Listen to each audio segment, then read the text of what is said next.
今日はチャンネル登録者さんの視聴者の方の、リクエストで、青つづら富士についての動画を作ってほしいと、いうことだったので、その動画を撮ろうと思っております。青つづら富士は、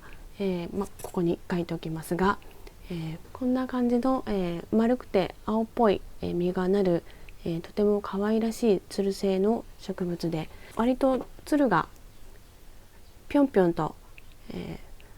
ぴょんぴょんと上がってくるので、ピンピンカズラとか多分地方名だと思うんですけど、そういう別名なんかあったりします。私が今持ってる青つづら富士は5、6本あるんですけど、そのうち実をつけてるのは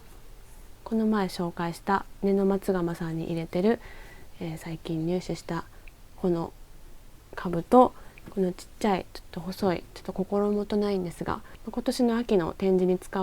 えるかもしれないと思って、一応2つ実をつけた状態で持ってます。今年お休みさせてる木、こういうのとか、こういうこれはちょっと太い感じのつるのね、いいやつなんですけど、こういうのはありまして、青つづら富士は毎年実をつけると木が弱って株が弱ってきてしまうので、毎年はつけずに、2、3年に1回つけるような感じにしています。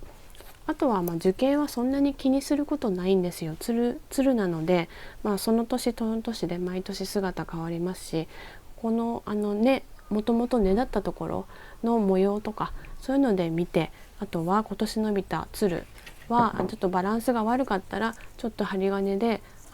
見える多少見せるようにしますけど、基本的にはもう野放しというか、そのままの姿で飾っても全然つる性の樹種はおかしくないので、あまり気にせず、あるがままで眺めていいと思ってます。あとは交配が必要ですよね。こちらはお杉もうお休みしてるんですけど、5、6、7、5月ぐらいかな、そのくらいから咲き始めるんですよ。でオス花は割と花の期間が長くて、割とポツポツとずっと咲いてるので、このくらいの親株オス株があればほぼ10本ぐらい10本20本あっても交配に使えます。自然交配もできるけれども、できれば直接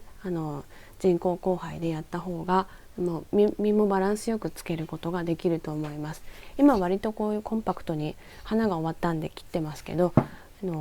時期の間は結構伸ばしっぱなしで場所も結構取りますので、交配株はもう1株あれば十分かなと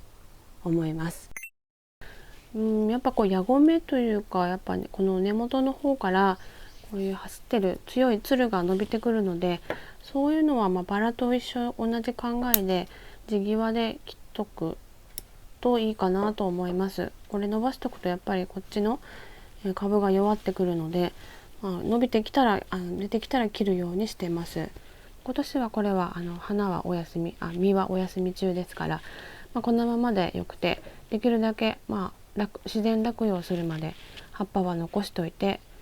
栄養をつけさせてあげると、光合成させるということですかね。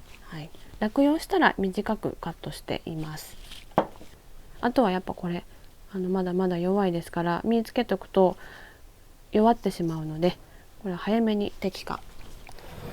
実を取ってしまった方が良いですね。青つづら富士割と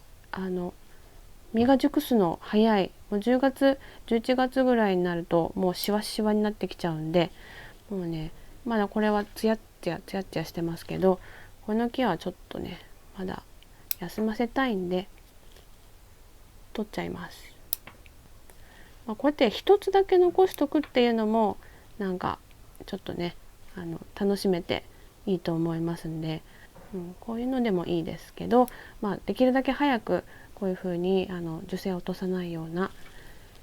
ちょっと気配りをしておいた方が長生きしますんで。そしてこれ飾る予定一応あるんですけど、つるがこうやって伸びててちょっとバランス悪いなと思ったら、少し補助的に針金をかけてあげて、実がバランスよく見られるように、もう少しね、つるに少し針金をかけてあげても良いんじゃなかろうかと思います。こういう細いつるはもう冬の間に枯れてしまって、来年また新しいつるの先に先というかつるのところに実が止まるので、これは針金はとりあえず見られるようにバランス取るという意味でやっています。感じで少しやってあげると、少しバランス取れてくるので、これでちょっと眺めて8月9月ぐらいに軽く伸びたつるをこうやって針金かけといて、鑑賞する時に外せばある程度癖がついてるんで、そういう針金かけはやってます。青つづらふじはもともと山野の、人里近いとことかちょっと山の方にも結構野生で生えてまして、これは山取りしたやつなんです。山取りというかうちの庭に実がついてたのがあったので、去年採取しといたやつです。こうやってしばらくちょっと鉢で育てて、この根を育てて鉢上げすれば、今ボサボサですけど、いい感じになりますんで、これ長いつるありますが邪魔なので、こうやってね束ねてこんな風に丸めちゃって、葉をたくさん残しておくと元気に樹勢落としませんので、こういう風にして持っとくといいですよね。未生の青つつらふじもできます。こういう実がありますが、これを潰すとですね、中に実が1つ入ってます。こんな感じの実なんですよ。よくアンモナイトみたいな、種だって言われます。この種は取り巻きして巻いたら結構高い確率で発芽しますので、未生から楽しんでもいいかなと思います。ただ、これほとんど未生してもほとんどオスギなんですよ。オスなんです。だからこのくらい巻いても多分メスなのは1本、よくて1本か2本あったらいい方かなっていう感じなんで、未生よりやっぱり実がなってる状態の、メス株を買った方が時短にはなるかなと思います。こちらは未生して、もう5、6年経っているやつです。こんな感じで根っこが割と太くなってきて、1本だけこれメスだったんですよね。もう本当にたくさん巻いたんですけど、メスギはやっぱり2本か3本でしたんで、それ考えるとやっぱり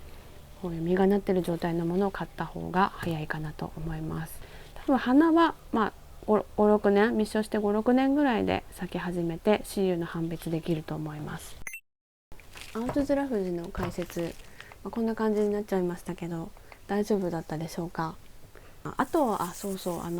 葉っぱにハダニがつきやすいんで、その辺は防除して気をつければいいかなと思ったりもします。そんなところです。今日はそれで終わりにします。